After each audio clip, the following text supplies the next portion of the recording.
тэр төрөө булчирхайг нь хатгасныхаа үзүүрээр ингээ бас шиг юм хавдрын дотор юм төрөө булчирхайг төлөвлөлтөх нь шүү дээ. Тэгэхээр тэрний эргэн тойронд бүх үеийн нөлөөлөхгүй зөвхөн төрөө булчирхайнд нөлөөлөд төрөө булчирхайг нь хатаадаг тийм имчилгээ бол их үднэтэй болж байгаа. Тэр бас манад одохгүй нэвтрэх болов уу гэж санаж байна. Төрөө булчирхайг өвдөхгүй байхын тулд ирчүүд маань хэрхэн яаж үржлэн сэргийлэх вэ? Төдийс нь нэмж болгон дээр очиод төрөө булчирхай гэж ирчүүд маань хэлж чаддаг уу? Ирчүүдийн имлэг дээр ч очиж чаддаг уу шүү дээ. Ер нь төрөө булчирхайг өвдөхөөс үржлэн сэргийлнэ гэхэд бол хэцүү юм зөв. Төрөний анх ярианы ихэнд ярьж ирсэн тийм ээ. Монголчуудын бохирцуудаг арга шүү дээ. Бохирц цугад дотлын хөл бол яг өсгийн төрөө булчирхайнд таардаг. Тэрийг хийж болох юм байна. Ерөнхийдөө биеийн тамиг дасгал хийж явах юм бол баг сууж явах юм бол бас орцсонгүй төрөө булчирхай гэмрэвч төрөө булчирхайч бас ингэж хавд томроод авах нь гайгүй байдаг. Төрөө булчирхайтайгаа холбоотойгоор манай нэг бас үзэгч бас давхрыг асууж ирсэн юм. Энэ ирчүүд маань ялангуяа бэлэг хэрэгтнээ томруулах гэж ч юм уу тийм ээ бас төрөл бүрийн баялагын шахах, гээлийн хэлбэртэй зүйл шахах, бас гал хийх гэмтрэг асуудал гарч ирдэг тийм. Одоо нөгөө бас шаарг хийж томруулдаг ч гэдэг юм уу. Тэр маань одоо сүүлд нь бүр өрөвсөж янз бүр боллоо гэх зарим зүгээр юм хий. Тэр ер нь хэр их хүний бие тохоор уршигтай байдаг юм болоо. Зүгээр дээр үед шоронтой гэж хэлдэг байсан гэсэн. Гэтэл сүүлийн үед бол бас гоосах нэг юм уу ч ямар хаалгаа гэдэг юм тэгэхгүй. Энийг бол бас нэлээд хийж байгаа сураг байгаа. Гэхдээ манай эмчнэр биш солонгосоос ирээд нэлээд үнэтэй хийдэг, томруулдаг. Тэгээд толгой харагдчих шиг болгодог ч юм тийм хийдэг гэж ярьсан. Нэг ирээд 70 хүндийгээ явчлаа гэж яригдчихсэн. Тэгээд энэ бол гадна байгаа бэлэг хэрэгтэнд хийж байгаа болохоор хүний биеийн гүнд байгаа тэр төрөө булчирхай их нөлөөлөхгүй л дээ гайгүй. Тийм үү. Тэгээд тэрнтэйгээ одоо тэрийг авахгүйгээр одоо бас хөршөөтлөө явж болно гэсэн үг. Тэрийг болно гэсэн үг. Гэхдээ их л болгоомжтой нарийн мэрэгжлийн сайн эмчээр хийхгүй бол өөртөө оролдох юм бол одоо тэгээд юу халдахгүй ч болж болно шүү дээ. Ихтэй юу том гоё болох байтугай тэр нь тасаад уншиж магадгүй. Яг л эртний үний бэлэг хэрэгтэн гэдэг бол орчуулаад хэлэх юм бол их том хэмжээний судастай адилхан байдаг.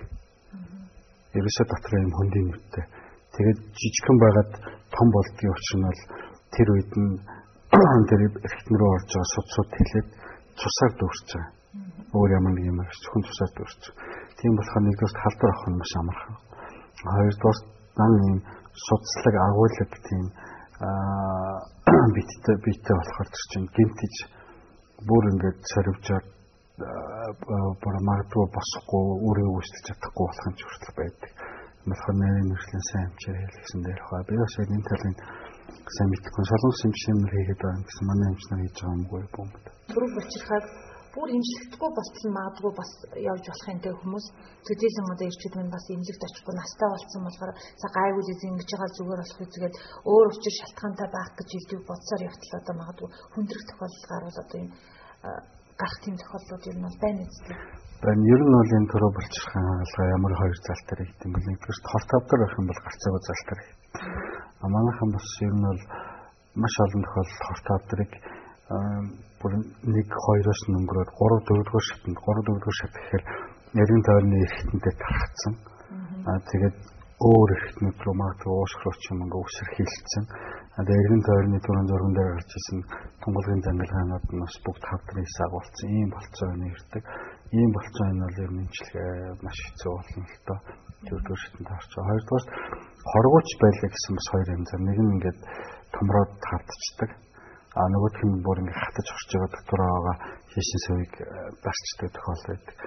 Тэгээд эмч тантахаас ичээд юм уу өөрөө нэг аргалаад шинэ олон шигэт ч юм уу өдөөнөөс ирээд ингэж явсаар байтал зарим тохиолдолд зөвхөн төрөө булчирхаанаас гадна давсаг нь өөрөө үйл ажиллагаа явуулчихдаггүй. Бүр ингээ үргэлж шээсээ ингэ шахсаар байгаад хитрхээ зузаараад хүний давсаг чинь нэмтгийн шаал шиг нарийнхан тэлэгдээд ингээ агсчих хэрэгтэй юм чинь давсаг нь өөрөө ийм зузаан болцсон. Дотортлын салстууд нь маш их болоод тэгээ шээснээс гадна бүр өтгөн салст гаргадаг болсон. Ийм болчих юм бол бас хэцүү байдаг.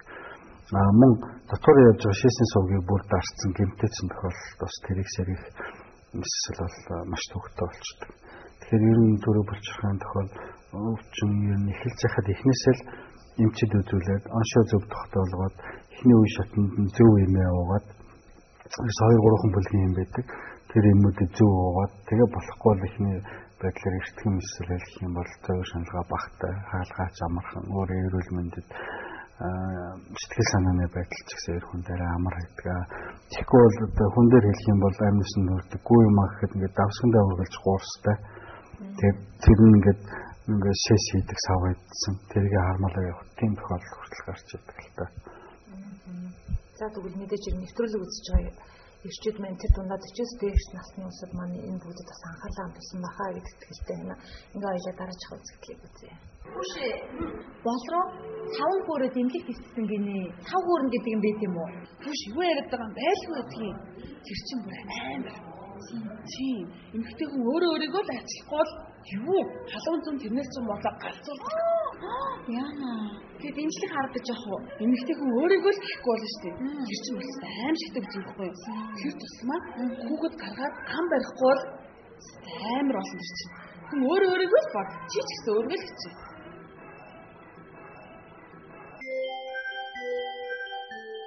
За эдээ саяныхаа үзэгдлийг үзлээ.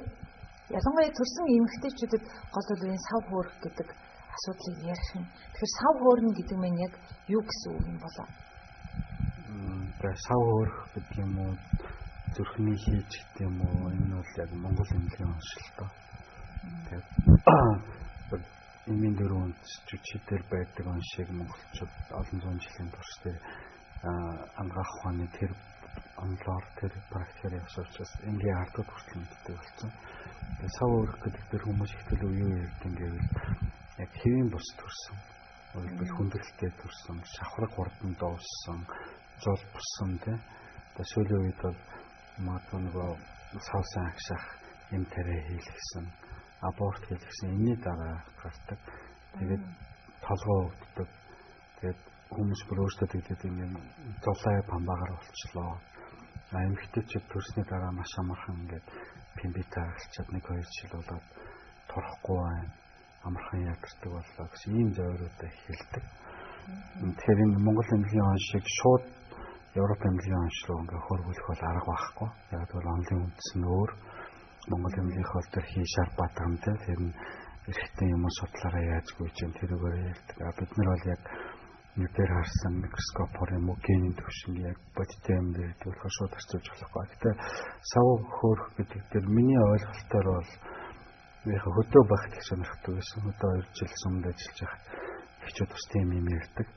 Тэний хүмүүс их ярьдаг. Тэгээд ямар хүмүүс дээр ажиллаж ирсэн гэвэл төрх үедээ цусаалтсан хүмүүс.